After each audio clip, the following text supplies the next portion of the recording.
A new year, so we're going to try something new. I bought a video camera. Actually, my wife got me one of them creator deals off Amazon for Christmas, so it wouldn't jive with my Chromebook. I ordered a new laptop. That'll be in tomorrow. We got this firewall welded up. We're putting this vintage air in, and this bracket here, this plate, goes where all these little holes are. It's supposed to bolt up. Right there, right there, right there, and then there's a couple up on top. So I don't want that sticking on the firewall. We're going to take this and put it on the inside, and then put the bolts in and weld it up once I get everything leveled up according to what all their directions are. And then once we took the windshield out, we got this little bit of stuff right here. I'm just going to patch that up instead of putting the whole panel across. The car won't be driven much anyway. Still got to take the windshield wiper post out and a few more little knickknacks like the master cylinder and windshield wiper motor and blah blah blah. So here's the frame. We got that all. It's got to be decrustified, I guess. Take the rear end out. We're going to completely break it down. Order new lines that aren't crusty for the brakes and the fuel lines and the return line. It is a 4-speed car.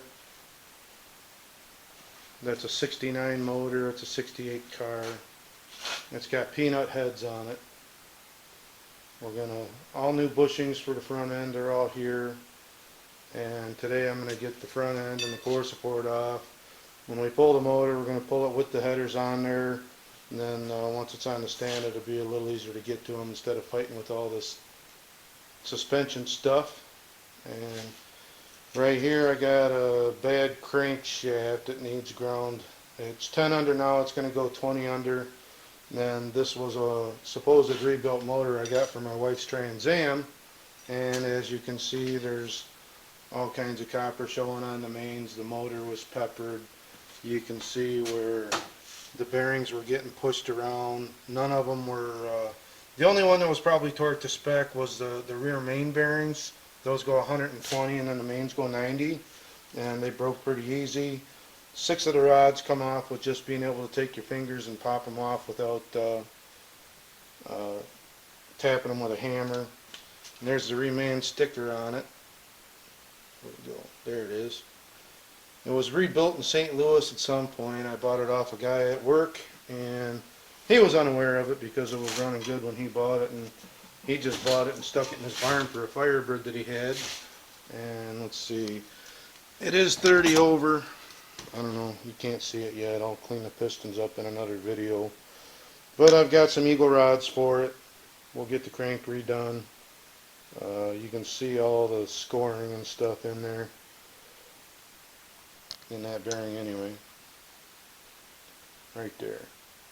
So that's all scored up. The bearings were falling out of the rods. The big end of the rod are all oblonged and everything. So I got a set of these handy dandy ported out number 13 1970 heads for it. So with the head gasket, it'll give it 9.05 to 1 compression. It's going to be a good pump gas motor. It'll have 9.05 to 1 compression, which is just, that's fine with me.